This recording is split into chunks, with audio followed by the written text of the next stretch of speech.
Bismillahirrahmanirrahim. Assalamu alaikum. Today is the 22nd of May 2021.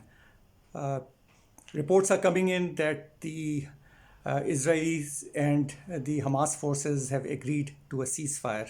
Over 250 Palestinians have been killed in the violence that had lasted more than a week.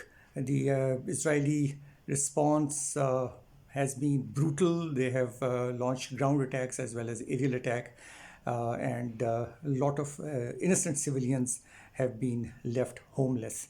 Their houses have been reduced to rubble.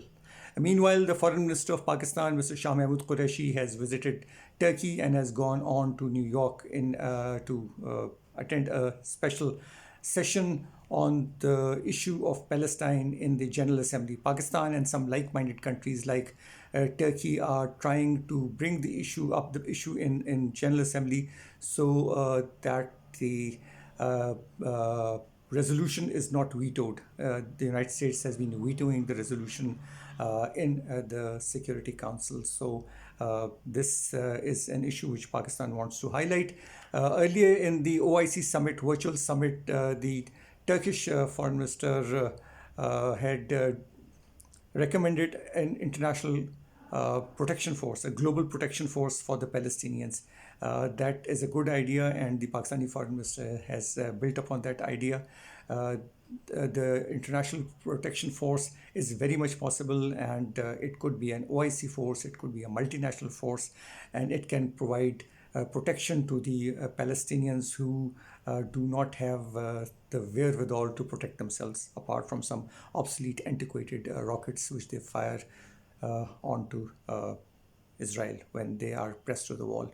So an international protection force is a very good idea. There are past precedences of international protection forces, and this is very much possible for a defenseless country, defenseless people like the Palestinians.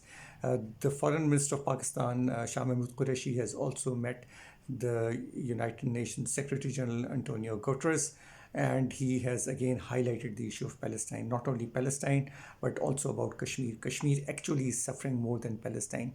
While the Palestinians get a lot of airtime on international media, the Kashmiris, hapless Kashmiris, hardly get any time.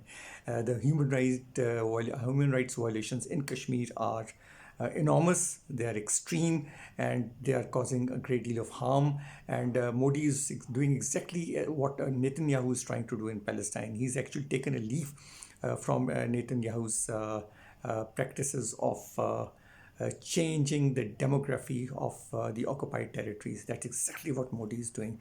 So let's hope that the initiative taken by Pakistan and Turkey and other like-minded countries of actually deploying a protection force in the occupied territories, the Gaza Strip and West Bank becomes a reality, and that although this is no solution to the Palestinian problem, the Arabs and Pakistan also support the formation of a two-state solution. That is, Palestine should have the right to exist as a sovereign state with East Jerusalem as the capital of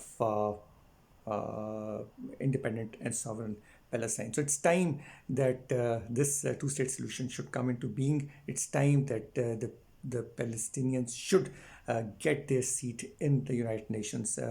Till now, they just have observer status. It's 73 years.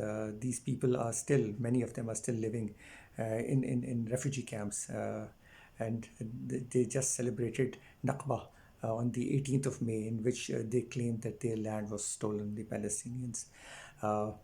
Kashmir has been stolen. Kashmir was also stolen 74 years ago, longer than Palestine, on 14th of August 1947. So these two long outstanding issues need to be resolved. The world body and the world at large must pay cognizance to the fact that these are oppressed people and they need their freedoms. Thank you very much for listening to me. I would be looking forward to your comments. That's all from me.